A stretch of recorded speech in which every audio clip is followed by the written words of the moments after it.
14 जनवरी को एमईए की तरफ से एडवाइजरी जारी की गई और कहा गया कि ईरान में रह रहे भारतीय नागरिक जल्द से जल्द ईरान छोड़ करके चले जाएं। उनके लिए चाहे वो वायुयान का हो या फिर समुद्री जहाज का, सड़क का रास्ता हो या कोई भी रास्ता, उससे ईरान छोड़ देना चाहिए। और लगातार भारतीयों से अब भारतीय दूतावास यानी तेहरान भी संपर्क में है। लेकिन जिस तरीके से इंटरनेट को लेकर के स्पीड की कमी नजर आ रही है, ऐसे में बहुत से भारतीय वंदे भारत स्लीपर की शुरुआत हो गई है। इस समय हम पश्चिम बंगाल में मौजूद हैं। मालदा ये स्टेशन है। प्रधानमंत्री नरेंद्र मोदी ने वंदे भारत स्लीपर को जिस तरह से हरी झंडी दी है, इससे साफ जाहिर होता है कि अब ये ट्रेन जो है आम ट्रेनों की तरह नहीं बल्कि लग्जरी ट्रेनों की तरह पटरी पर दौड़ेगी। सबसे पहले आपको आउटर लुक दिखाते हैं। आप देखिए, ये है वंदे भारत स्लीपर जो कि आपको सजी धजी दिखाई दे रही है।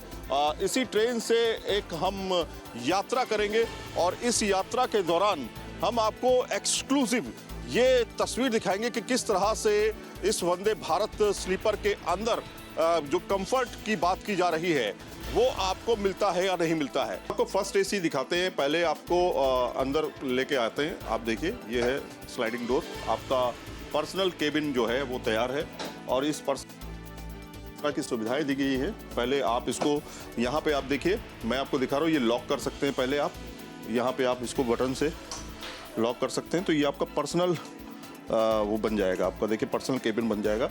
अब बाहर भी आप नहीं देख पाएंगे, मतलब बाहर अगर आपको देखना है, ये बटन प्रेस कर रखे हैं तो आपको बाहर का दिखाई देगा, जिससे आपको और आप बाहर भी देख सकें। चढ़ना पड़ता था ऊपर, लेकिन अब देखिए इस तरह की सीढ़ियाँ जो हैं वो बना दी गई हैं, तो इस तरह से आप ऊपर चढ़ सकते हैं। ये हो गया। यहाँ पे आप देखिए, यहाँ पे जब आप बैठेंगे तो आपको अगर कर्टन की ज़रूरत है तो आप इस तरह से पर्दा गिरा सकते हैं। इस तरह से आप पर्दा गिरा लीजिए और इस तरह से ऊपर कर लीजिए। क्वालिटी जो है काफ़ी ज़्यादा इम्प्रूव की गई है। ख़ास तौर पे अगर आप देखेंगे क्वालिटी, ये देखिए, ये काफ़ी मजबूत है। ये जो पोर्शन है आप देखिए, इसमें आप कप रख सकते हैं अपना, और यहाँ कुछ नीचे सामान रख सकते हैं। यहाँ पे आप देखिए सी चार्जिंग के लिए सी पोर्ट दिया हुआ है। यहाँ पे USB चार्जर दिया हुआ है। यहाँ पे 3 ऑप्शन है आपके मोबाइल पे चार्ज करने के लिए, और ये लाइट है। तो इस तरह की सुविधा है। ईडी ने अल फलाह यूनिवर्सिटी के चेयरमैन के ऊपर सख्त कार्रवाई करते हुए अल फलाह ट्रस्ट के 140 करोड़ की संपत्ति को अटैच कर लिया है। यानी अब इस प्रॉपर्टी का इस्तेमाल नहीं किया जा सकता। दरअसल अल फलाह ट्रस्ट एक ही एड्रेस से कई शेल कंपनियों को चला रही थी, जिसमें से 9 कंपनी तो पूरी तरीके से फेक नजर आई। उन कंपनियों के EPFO अकाउंट भी पूरी तरीके से नहीं बने थे।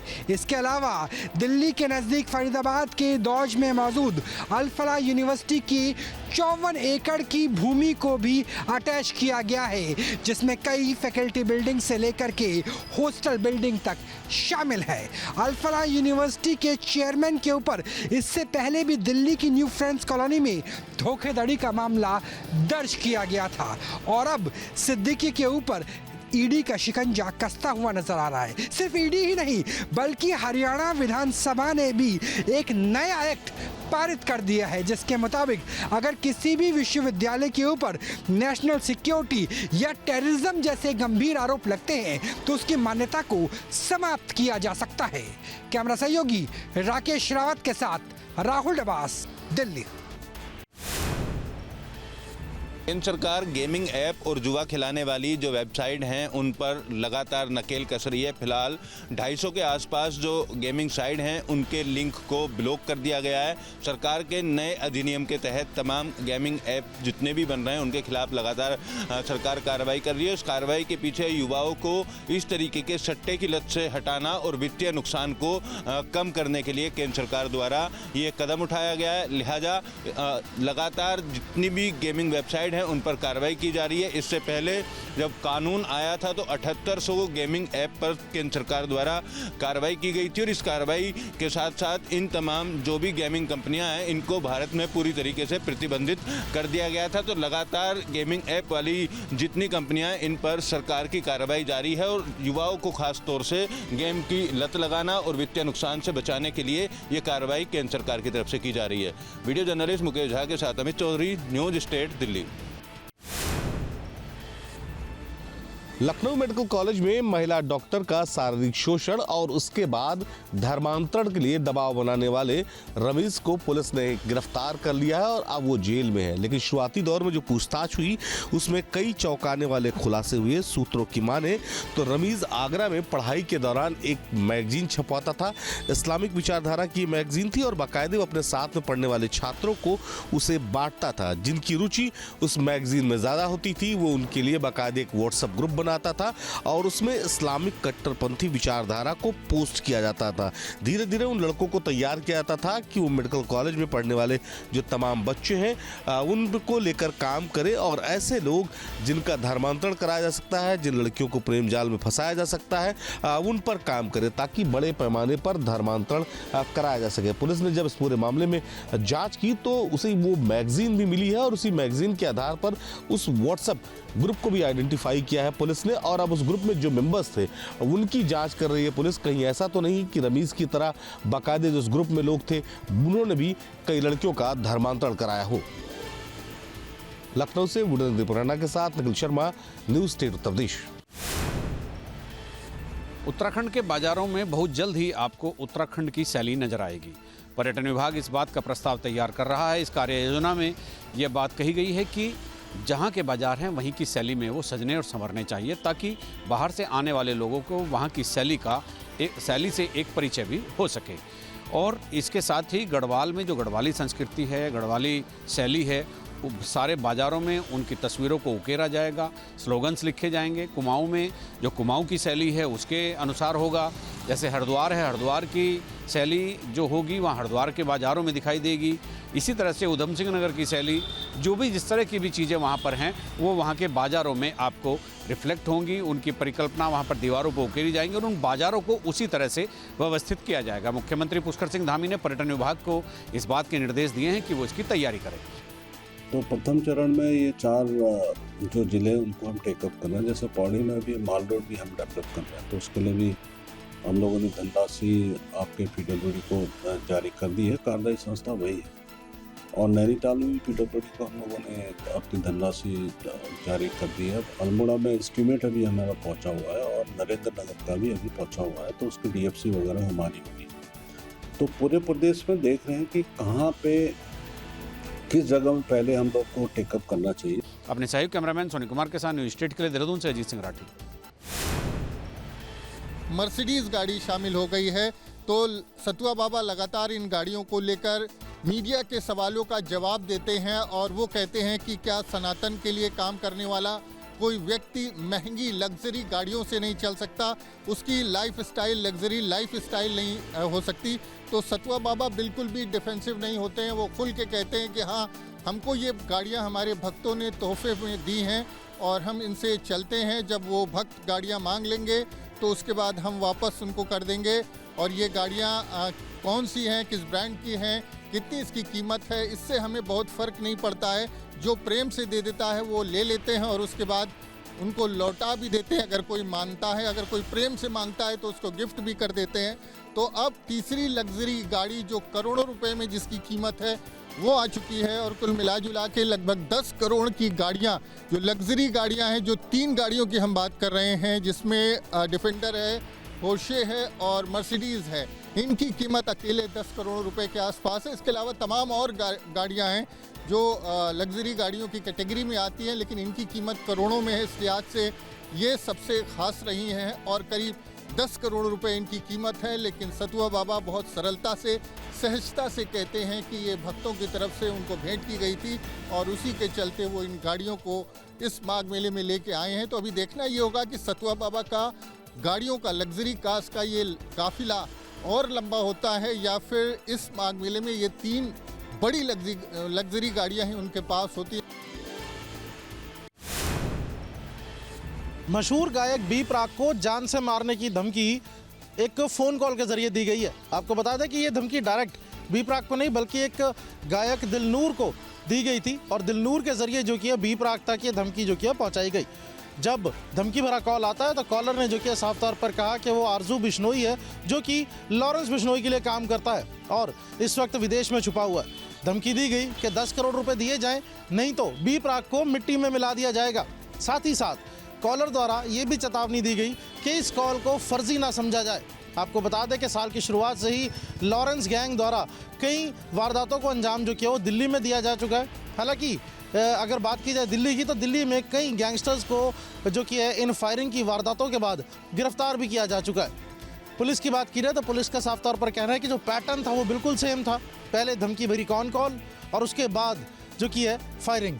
तो इस पूरे सिलसिले के बाद, इस पूरे मॉडस ऑपरेंडी के बाद जो कि अब मोहाली में ये धमकी जो कि मिली है दिलनूर द्वारा 6 जनवरी को मोहाली के पुलिस स्टेशन में एसपी ऑफिस में जो की है धमकी भरी कॉल के लिए इस एक कंप्लेंट की गई थी, जिसके बाद मोहाली पुलिस द्वारा इस पूरे मामले की जांच की जा रही है। वीडियो जर्नलिस्ट सचिन अरोड़ा के साथ अनमोल सिंह गुलाटी। नोएडा की फेजबंद थाना पुलिस ने एक ऐसे गैंग को गिरफ्तार किया है जो कॉल सेंटर के माध्यम से लगातार ठगी की घटनाओं को अंजाम दे रहा था। फेजबंद थाना इलाके में ये कॉल सेंटर 6 महीने पहले खोला गया था और 6 महीने के अंदर तकरीबन 500 लोगों के साथ ठगी की घटना को अंजाम दे चुका है। दरअसल लोगों को बिना भागदौड़ के और कम दस्तावेज होने के बाद भी लोन दिलाने का झांसा इनकी तरफ से दिया जाता था। वहीं पॉलिसी पर ज़्यादा पैसे, ज़्यादा प्रॉफिट दिलाने का झांसा इनकी तरफ से दिया जाता था और देश भर के लोगों को लगातार निशाना बना रहे थे। मुखबिर की सूचना पर पुलिस को जानकारी मिली, उसके बाद कॉल सेंटर पर छापेमारी की गई। छापेमारी के दौरान सरगना सहित 5 लोगों को गिरफ्तार किया है। भारी मात्रा में लैपटॉप और कंप्यूटर बरामद किए गए और 4 बैंक खाते जिनके अंदर 80 लाख रुपए मौजूद थे उनको भी फ्रीज कराया गया है। पुलिस अधिकारियों का कहना है कि कितने लोगों के साथ अभी तक ये ठगी कर चुके हैं, इनके लैपटॉप, कंप्यूटर और इनके पास जो मौजूद दस्तावेज हैं उनके आधार पर आकलन किया जा रहा है। थाना फेज 1 गौतम बुद्ध नगर पुलिस द्वारा एक कॉल सेंटर को बस्ट किया गया है और 5 अभियुक्तों को गिरफ्तार किया गया है। ये कॉल सेंटर पीड़ितों को इन्वेस्टमेंट के नाम पे, लोन दिलाने के नाम पे और लैप्स होने वाली पॉलिसीज को रिन्यू कराने के नाम पे ठग रहा था। उनसे 5,000 से 1 लाख रुपए तक की धनराशि प्राप्त की जा रही थी फर्जी बैंक खातों में, जिनमें से 4 बैंक खातों को फ्रीज करवा दिया गया है। 5 अभियुक्तों को माननीय न्यायालय के समक्ष पेश किया जा रहा है। अन्य विधिक कार्यवाही की जा रही है। फिलहाल सभी 5 लोगों को गिरफ्तार कर जेल भेजा जा चुका है। वीडियो जर्नलिस्ट मुकेश झा के साथ अमित चौधरी, न्यूज स्टेट नोएडा। गुजरात के अहमदाबाद में सारंगपुर इलाके में जो 70 साल से बनी जो पानी की टांकी है उसको तोड़ने के लिए जेसीबी है वो क्रेन के जरिए 60 फुट जो ऊंची जो मंजिला इमारत है वहां पे चढ़ाया गया। क्रेन की मदद से इसको चढ़ाया गया, वहां से उसको तोड़ने की जो कार्यवाही है वो हो रही थी। नगर निगम ने सेफ्टी के साथ इस कार्यक्रम को शुरू किया था। साथ में लोगों ने जो ये वीडियो है वो सोशल मीडिया में जमकर वायरल हुआ। लोगों ने कॉमेंट की कि ये जो जेसीबी मशीन है जो डिमोलेशन कर रहा है वो जेसीबी मशीन किस तरह से ऊपर चढ़ा होगा, जिसको लेके जो लोग हैं वो कमेंट कर रहे थे। साथ में कांग्रेस ने भी एक्सेप्ट किया कि 70 साल पहले किस तरह की जो काम है वो कांग्रेस के शासन में हो रहे थे, क्योंकि जो भाजपा के शासन में जो ब्रिज है वो 2 साल नहीं टिक रहे, पर कांग्रेस की जो टांकी है वो 70 साल से खड़ी है। उसको तोड़ने के लिए जेसीबी मशीन है वो ऊपर ले जाया गया। फिलहाल कांग्रेस और भाजपा एक्सेप्ट कर रही है, पर सोशल मीडिया में ये वीडियो जमकर वायरल हो रहा है, क्योंकि ये जो पानी की टांकी तोड़ने के लिए जो जेसीबी मशीन है वो क्रेन की मदद से 60 फुट मंजिला इमारत ले जाया गया। कैमरामैन अतुल खत्री के साथ बलदेव ब्रह्मक्ष, अहमदाबाद। आज बिहार में विराट रामायण मंदिर के अंदर सबसे बड़ा शिवलिंग जो है वो देखिए स्थापित होने जा रहा है और ख़ासतौर पर अहम क्षण है आज बिहार के लिए। ये देखिए 200 टन का ये शिवलिंग जो है विराट रामायण मंदिर के अंदर स्थापित हो रहा है और उससे ठीक पहले देखिए एक आस्था क्या होती है कि जो तमाम महिलाएं देखने के लिए आई हुई हैं वो यहाँ पर गीत जो है वो गाया जाए। पहले आपको हम वो सुनाते हैं।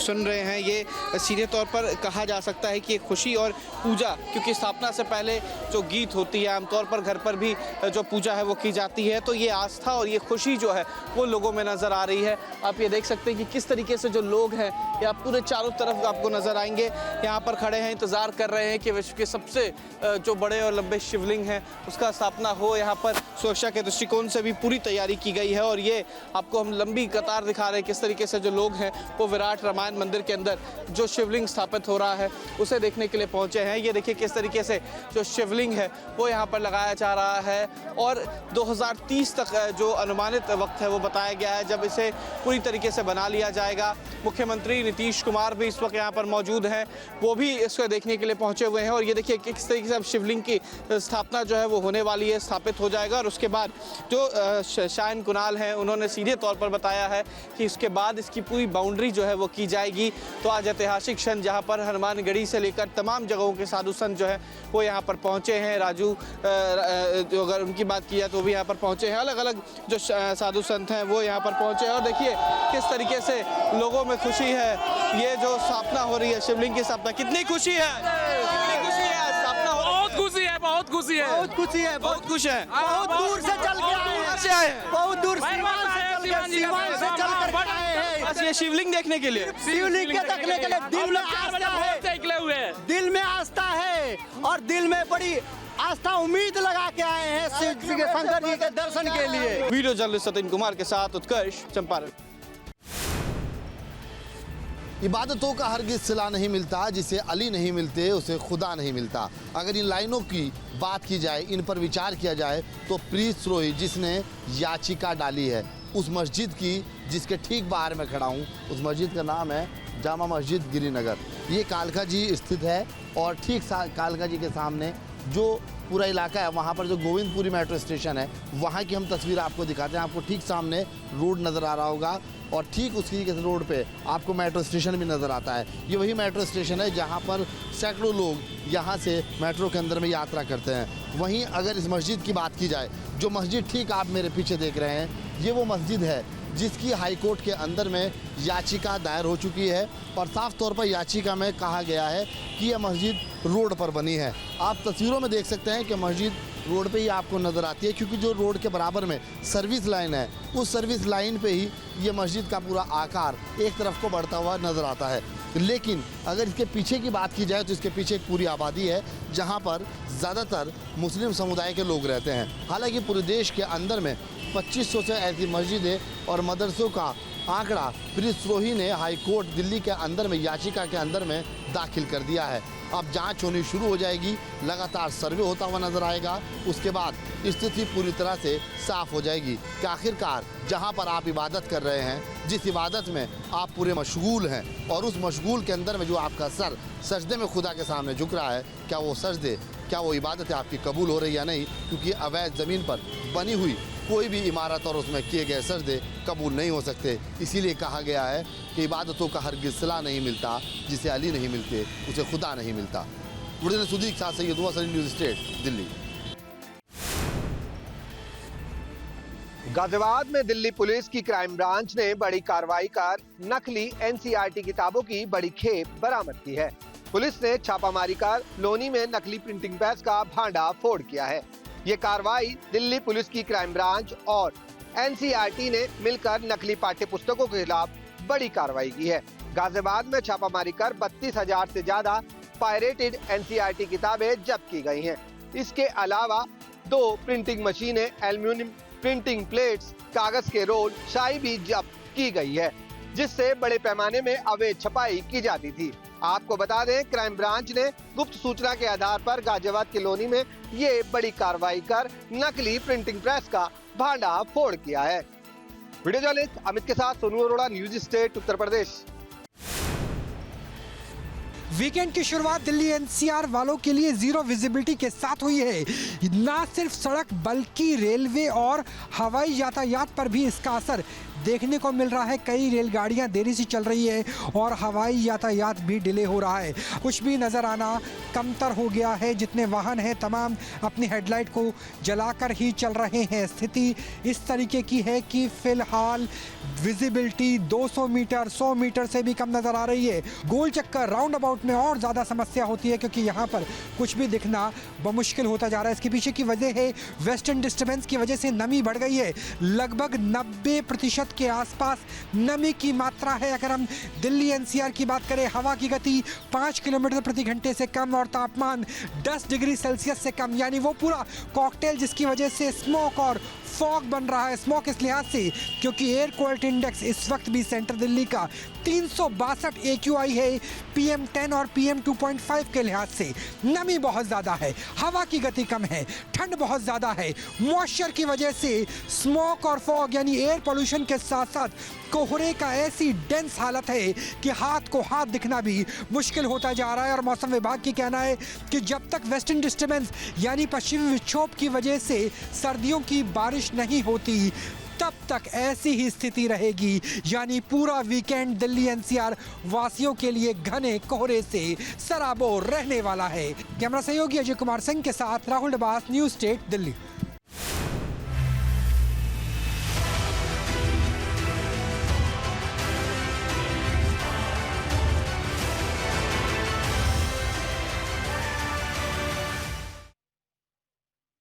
आपके मोबाइल पर तुरंत आएगी ब्रेकिंग न्यूज। स्क्रीन पर सबसे पहले दिखेगी बड़ी खबर। देश दुनिया की हर खबर एक जगह। अब आपके मोबाइल पर तुरंत फटाफट इंस्टॉल कीजिए न्यूज़ नेशन ऐप और रखिए खुद को अपडेट।